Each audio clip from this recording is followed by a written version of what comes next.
This is John for Global Woman Sports Radio. Today I have the pleasure of being on the beat with Sydny Nasello, soccer star. How are you, Sydney? I'm great. How are you? I am good. We're also joined by Jason Bryant Jennings, your agent. Jason, would you like to introduce yourself? Yeah, Jason Bryant Jennings, like you said, and owner of Narrow Pathway Management and the proud agent of Sydny Nasello. Well, I'm glad to have you both on. I appreciate your time. Sydney, let's if we could step back a little bit, walk everybody through from the time you got drafted into like what has transpired since then. Yeah, so I had draft day on December 18th, and I had a nice watch party at my house with all my extended family and friends that kind of gathered, old coaches, old mates that I grew up with, kind of to watch the big day. And I ended up getting drafted first pick of the second round with the Thorns. And then shortly after that, it was kind of taken away because fans went through some old likes of mine, some old retweets that kind of stated some political beliefs that came off controversial. So then I was no longer welcomed onto the Portland team. So they ended up releasing my rights. And then I had this awesome opportunity to come over to Spain to play with one of the top teams in the first division here. So that's where I'm at currently. So did the team call you to say, we're not signing you now? How did that work? No, actually I was talking to the coach, like the second my phone was blowing up with all these kind of hate comments and DMs, with death threats and, like calling me all these names. I didn't really know why. So I kind of researched it a little bit and I was like, oh, wow, whatever, kind of going through that. So then I called the coach of Portland and she put me in contact with their social media coordinator. So I asked her what the best thing to do in that moment was. And they kind of just told me, enjoy the day with your family. People are always going to have contradicting beliefs than you. So the best thing we can do is just love one another, be kind, and they'll get to know who you truly are once you're in Portland and how they are over the moon excited to have me as a Thorn. So I was under the impression that everything was cool, that it was just social media being social media, jumping to conclusions before you've gotten the chance to know somebody. And then from there, it was like, okay, no.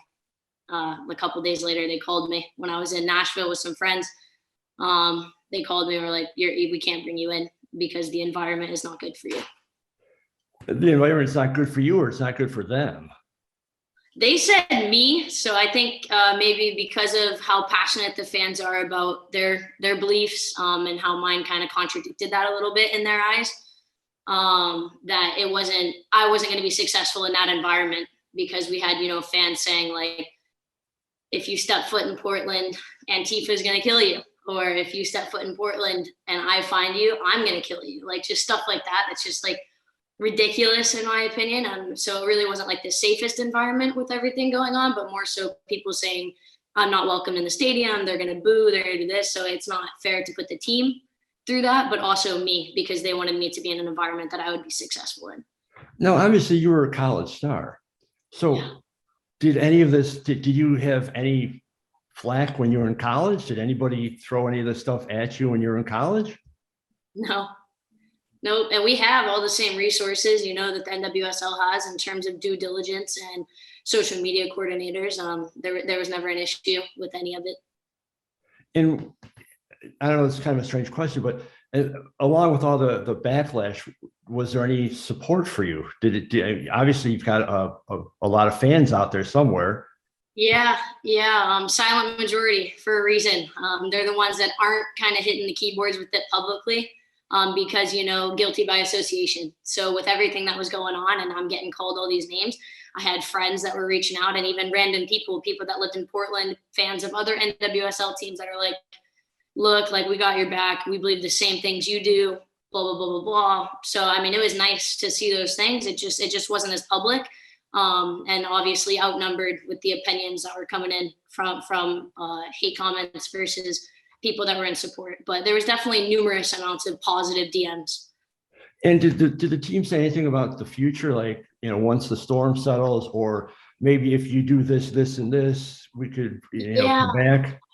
Yeah, it was, the apology was the first thing, but they also wanted me to stay authentic to myself, which I appreciated. So not really apologize for anything that I didn't feel like was necessary to apologize for.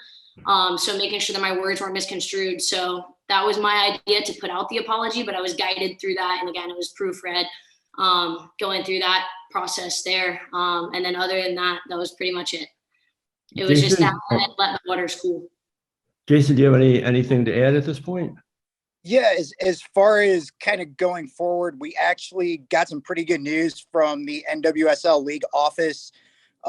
They have confirmed that right now Sydney is basically considered a discovery eligible player, which means any team can claim her rights as a discovery player. And then obviously the proper channels have to be gone through with her current team.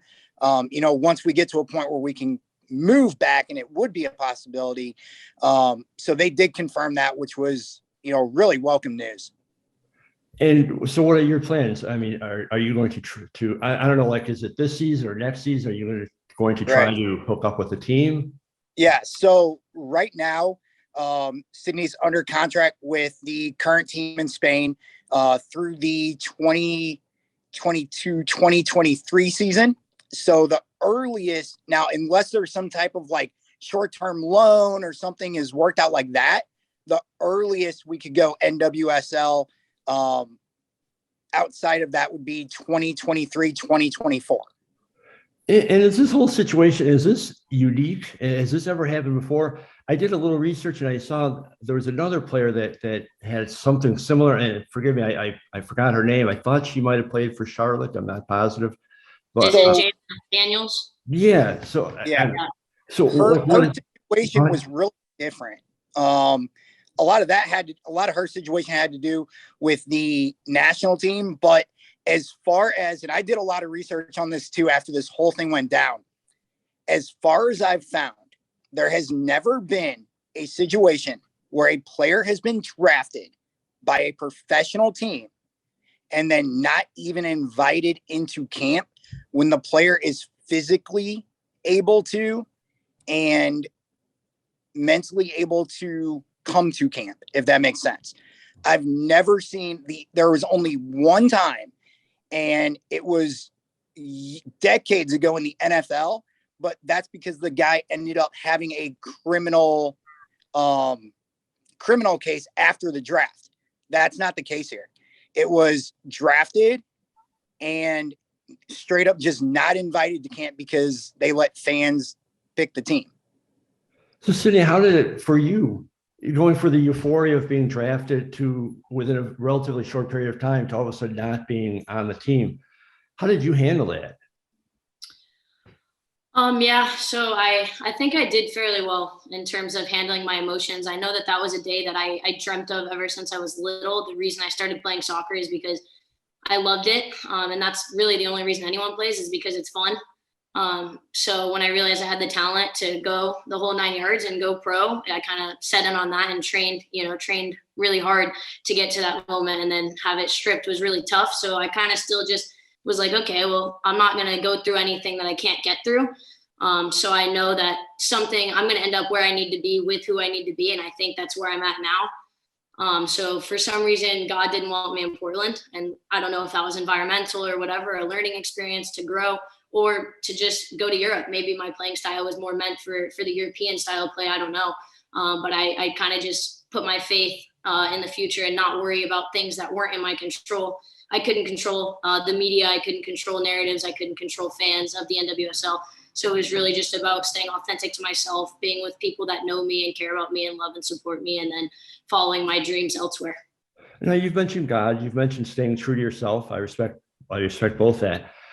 Aside from not putting stuff on social media, aside from that, is there anything else you would have changed in your behavior and your actions and your beliefs?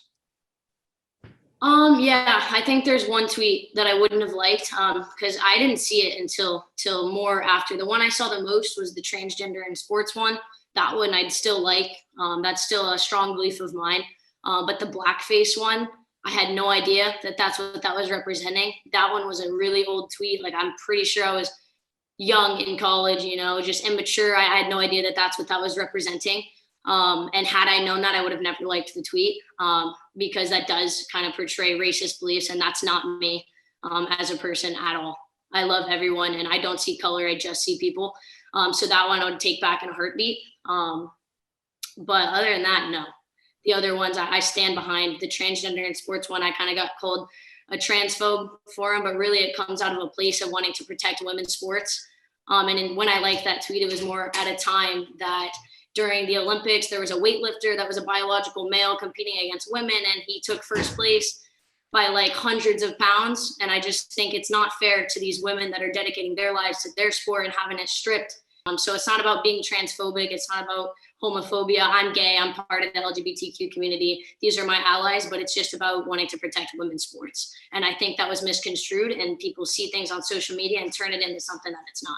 Well, often I saw a recent thing that one, I don't know if it was a swimmer or a track star, but one of them was ranked like 300th on the men's side. Yep. But once he started competing against girls, he was ranked first and second at competitions. And it's just not fair. It's not about being transphobic. So in your ideal world, in terms of bio males competing against bio females, do you see any room for that on any level, even like going way back into, amateur? Yeah, I think you have to do it as a whole. I don't think there can be like, it can't be situational when it comes to these things. So I don't know what the correct answer is, but I know that for me personally, it's not having them compete against the opposite sex, because you have testosterone levels, they're just biologically built differently, and they have testosterone levels that like they build muscle faster. Our men are stronger, they gain muscle, it's more speed, just things that they are scientifically have advancements compared to their women counterparts. And I just think that's unfair. So I don't know if maybe either one, they compete against their regular, whatever their biological gender is versus what they classify as, or maybe a league to where they can compete all together to unify them in that aspect. I mean, you can't be the only person. You're not the only person. I've heard from a lot of other people who have that same set of beliefs. Yeah. Could you think of any reason why the fan base got so against you? Just for that, again, other people have said the same thing, and I don't think that they've gotten as big of a backlash. Could you think of any reason why? Yeah, I can think of a couple things. I think one, the stigma that surrounds Trump. So once they saw the Trump tweet, and then they saw the biological sex tweet in sports, they kind of just connected them and was like, oh, well, there's like this thing that's like, oh, if you voted for Trump, you're a racist and you're homophobic and you're transphobic. So they kind of just took that and ran with it, when that's just not true. So I think that was part of it. And then also the culture in Portland is they have the best fans in the world. And I still believe that to this day. They're awesome when it comes to their women's team. They show full support. And I think that is needed in women's sports because they deserve the fan base. They bring in the revenue. But that culture is very much like passionate about LGBTQ rights, as am I. But I'm also passionate about women's rights. And I think that it's kind of hard. They kind of contradict each other in that aspect. So I just don't think we got off, we kind of hit heads on that. Is there anything you'd like to say to the soccer community or fans in general? Just any type of clearing statement? Yeah, I am super sorry for the blackface one. That's the first and foremost, because that one's uncalled for. I was just immature and honestly just not knowledgeable on the topic. I had no idea. So I would take that one back in a heartbeat. In the future, I think social media is a scary and dark place. And when you start assuming and pointing fingers and start throwing around hate, then the world's just going to be hateful. So if you're going to preach on love, kindness, and acceptance, then you need to act with love, kindness, and acceptance. You can't be contradicting and say, oh, I'm going to love and accept you, but only if you believe something that I also believe with. I think diversity is a beautiful thing, but you got to respect one another and love one another, or else this world's going to stay that way. And I hope that what I went through, the tweets that I received, the hate that I received, I don't want anyone else to ever receive that based off a belief. Well, Sydney, before I let you go, let's move on to a little bit more of a positive topic. Can you talk about your playing in, I think you said Spain now? Yeah. Tell us a little bit about that. What's going on? It's awesome. So they've been super welcoming, which was really nice because, of course, what happened with Portland, I was kind of just antsy about the stigma and kind of the notion on social media. So I was like, oh no, I don't know, kind of going in with my walls up guarded. But the team has been super respectful and super caring. And the culture here is perfect. There's so many different kinds of people from all over the place, foreigners, Spaniards, people from the island. So I'm living on one of the Canary Islands in Tenerife. And the people, I've had a lot of DMs from people on the island that are like, we're so glad you're here. We don't care about this, this, and that. Like, come play for us. So it's been a very welcoming environment. And of course, the soccer is fantastic. The training's really good. And you're getting to travel and see the world while you do it. So I couldn't ask for anything else. And no backlash from the fans out there. A few, but again, all on social media. It's just, I don't know, there's bots, you got people that are aggressive behind a keyboard, but what else? I don't know. People just have a lot of time on their hands. But I stopped reading them. As soon as I got to Spain, they announced that I was on this team, and there's quite a bit of backlash. But as far as my teammates and the people that I was surrounded with, they were so supportive. I didn't get any of that from mates or fans of my team. And what do you see as your future? I don't know. I'm taking it day by day. I just know I want to be a soccer player. And then I also have goals and aspirations that don't include soccer, other things that I want to do. So I'm trying to kind of incorporate both of those. And I'm working close with Jason to accomplish those dreams as well. Unifying people outside of the game by using the game. So I'm here for, like Jason said, 2 years. And my goal is to just play soccer and build relationships with people that I've been able to meet through the game, and hopefully carry those relationships with me long term. Well, I sincerely appreciate your time. I appreciate you speaking openly and candidly. I respect your honesty in all of this. I certainly wish you luck in Spain. Is there anything either one of you would like to say before we wrap this up? And, I appreciate what you do for women's sports altogether. I know that, you're always out there, whether it's, at the WNBA games or the softball games, not so much now because we don't have a league, but you do so much for women's sports. I appreciate the opportunity that you've given Sydney and the platform for her today on your show. Well, I appreciate both of you. I appreciate your time. And Sydney, I wish you a lot of luck. I'll be following you. And I hope you have a great season. And I'm sure whether in soccer or not, I'm sure you have a bright future. I know if Jason's involved, I'm sure you guys are going to do some excellent things in the future. Thank you so much for having me. Thank you for your time. Appreciate it. All right. Have a good day. You too. Bye-bye.